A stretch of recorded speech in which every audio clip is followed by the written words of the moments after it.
Cricket అభిమానులంతా ఆసక్తిగా ఎదురుచూసే Bharat Pakistan match కి ఈసారి అనుకున్న స్థాయిలో డిమాండ్ కనిపించడం లేదు. సాధారణంగా రికార్డు స్థాయి టికెట్ అమ్మకాలతో సందడిగా ఉండే ఈ పోరు దుబాయ్లో నిరుత్సాహాన్ని మిగుల్స్తోంది.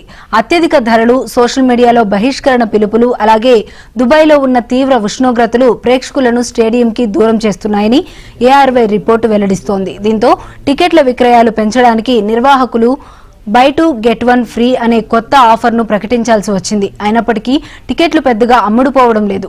భారత్ పాక్ మ్యాచ్లకు ఉండే క్రేజ్ కి ఇది పూర్తి విరుద్ధం.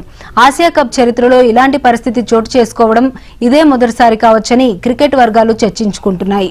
ప్రేక్షకుల ఆసక్తి ఎందుకు తగ్గిందనే అంశంపై విశ్లేషణలు కొనసాగుతున్నాయి.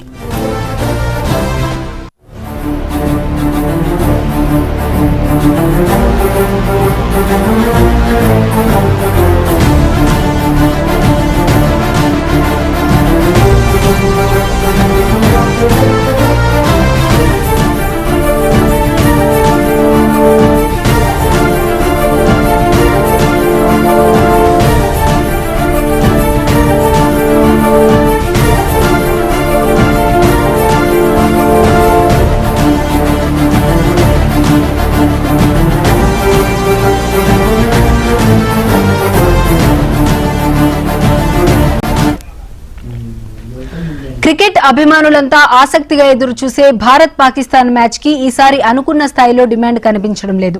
సాధారణంగా రికార్డు స్థాయి టికెట్ అమ్మకాలతో సందడిగా ఉండే ఈ పోరు దుబాయ్లో నిరుత్సాహాన్ని మిగులుస్తోంది. ఈ అంశానికి సంబంధించి మరింత సమాచారం మా ఢిల్లీ బ్యూరో చీఫ్ శిరీష్ అందిస్తారు. శిరీష్, చెప్పండి. తేజస్విని, సాధారణంగా ఇండియా పాకిస్తాన్ అంతర్జాతీయ వేదికలపై ఎక్కడ తలపడినా, ఏ టోర్నమెంట్ లో కూడా తలపడినా రికార్డు స్థాయిలో ప్రేక్షకులు వస్తారు. ఆదాయం అనేది కూడా రికార్డు స్థాయిలో ఉంటుంది. సాధారణంగా టికెట్ల కోసం ఎగబడడం కానీ, లేదా ఉన్న రేటు కంటే బ్లాక్ లో డబల్ ట్రిపుల్ రేట్లకు టికెట్లు అమ్ముడుకోవడం కానీ జరుగుతుంటుంది. కానీ ఆసియా కప్ లో భారత పాకిస్తాన్ల మధ్య మొదటి మ్యాచ్ చూసాం. ప్రేక్షకులు బైకాట్ నినాదంతో చాలా మంది కూడా ప్రేక్షకులు కూడా రాలేదు. అయితే ఇప్పుడు కూడా ఆపరేషన్ సింధూర్ తర్వాత బైకాట్ నినాదం అనేది సోషల్ మీడియాలో కొనసాగుతూనే ఉంది. దాంతో పాటుగా అక్కడ ఉక్కపోత వాతావరణం, అదేవిధంగా కొన్ని టికెట్ ధరలంటే కూడా ఎక్కువగా ఉండడం, అనేక కారణాల రీత్యా ఈసారి ప్రేక్షకులు పెద్దగా ఆసక్తి కూడా చూపడం లేదు. సో స్టేడియం నిండుతుంది, గణనీయంగా ఆదాయం వస్తుందని చెప్పేసి కూడా నిర్వాహకులు కూడా భావించారు. కానీ పూర్ రెస్పాన్స్ కారణంగా కొంత ఇబ్బంది పరిస్థితులు అంటే ఎదురవుతున్నాయి. సాధారణంగా స్టేడియం కూడా నిండని పరిస్థితి అనేది కూడా ఉంది.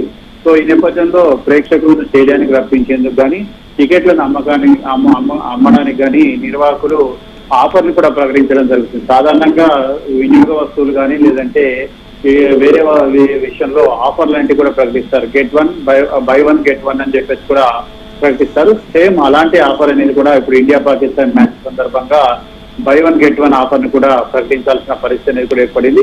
ఒక టికెట్ కొంటే లేదా by two get one free, ఇలా ఒక టికెట్ కొంటే 2 టికెట్లు ఫ్రీలు, లేదంటే 2 టికెట్లు కొంటే 1 టికెట్ ఫ్రీ అని చెప్పేసి రకరకాల ఆఫర్స్ అనేది కూడా ప్రకటించారు. సో ఇప్పటికీ స్టేడియంలో మరి ప్రేక్షకులు అనుకున్నంత స్థాయిలో వస్తారా లేదని చూడాలి. మరొక గంటన్నరలో మ్యాచ్ అనేది కూడా ప్రారంభం అవుతుంది.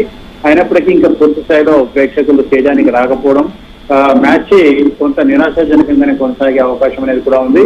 సో ఇటు ఇండియన్ ప్రేక్షకులు చాలా మంది కూడా ఆసక్తి కూడా చూపించడం లేదు. వచ్చే ప్రేక్షకుల్లో కూడా గణనీయంగా పాకిస్తాన్ వైపు నుంచి వస్తున్నారు. కానీ ఇండియన్ ప్రేక్షకులు కానీ, సాధారణంగా ఇండియాలో చాలా మంది కూడా పాకిస్తాన్ తో క్రికెట్ ఆడడాన్ని తీవ్రంగా వ్యతిరేకిస్తున్నారు. మొదటి మ్యాచ్ అయితే రెస్పాన్స్ అనేది చాలా పూర్వ రెస్పాన్స్ అనేది కూడా ఉంది.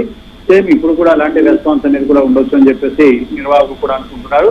కానీ స్టేడియానికి రప్పించడానికి ప్రయత్నాలు కూడా చేస్తున్నప్పటికీ దుబాయ్లో తీవ్రంగా ఉన్న వాతావరణ పరిస్థితులు, అంటే విపరీతమైన ఉక్కపోత అనేది కూడా సాధారణంగా ప్రేక్షకులు స్టేడియానికి రాకుండా అడ్డుకుంటుంది.